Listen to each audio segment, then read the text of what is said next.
We have in this week's parasha, when Moshe Rabbeinu approaches the Jewish people, bringing them the message of hope, message of Yeshua, Kadosh Baruch Hu tells him, go and talk to them. Give them the message of them taking them out of Mitzrayim. They did not listen to Moshe Rabbeinu because they were so preoccupied with their job. Sometimes a person is so busy with life that they can't even listen and hear the message of redemption. The best of the things could be in front of them and they can't see it, they can't detect it, they can't listen to it. In fact, in Haggadah Shel Pesach, we focus heavily on the four sons, and one of them is She'eno Yodea Lish'ol, the one that can't even ask a question.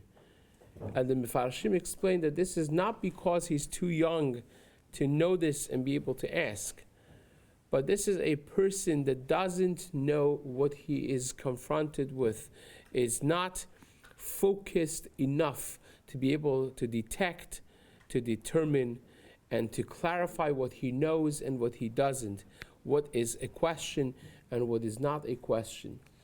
And this includes many sophisticated people, because they're not focused on asking questions, they're not focused on determining different details of life.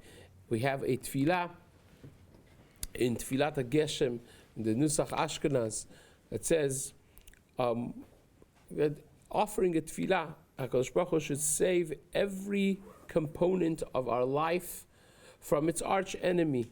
The produce would be from infestation, and so on and so forth. And very poetically, it ends up saying, Nefesh mi behala. The arch enemy, the greatest opponent of life itself, of the soul of a human being, is behala. When you're busy, when you have no time to think. Paro was a sophisticated individual. The Midrash says the requirements that you needed to be a Paro, to be even a candidate for Paro, are tremendous. And he was Chacham. He said, when people can't think about having a better life is when they're so busy. Tichpat ha'avoda al ha'anashim v'ha'asuba v'alishul livrei shaker. Let the work be hardened on them. And when they're busy, then they're not going to have time to think. If you have no time to think, then you're done, you're over. There's no hope. And that's the message of the parasha for every individual. To set times, we are self-inflicted busy. You're dealing with a generation that looks at their phone for no good reason over 200 times a day. Do the math.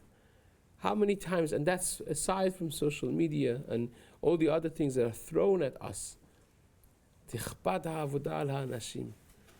We live a life that if we don't catch ourselves, we are so busy in the rat race of life that there's no time to actually think about the direction in life, about what we really should be asking, what we really should be doing.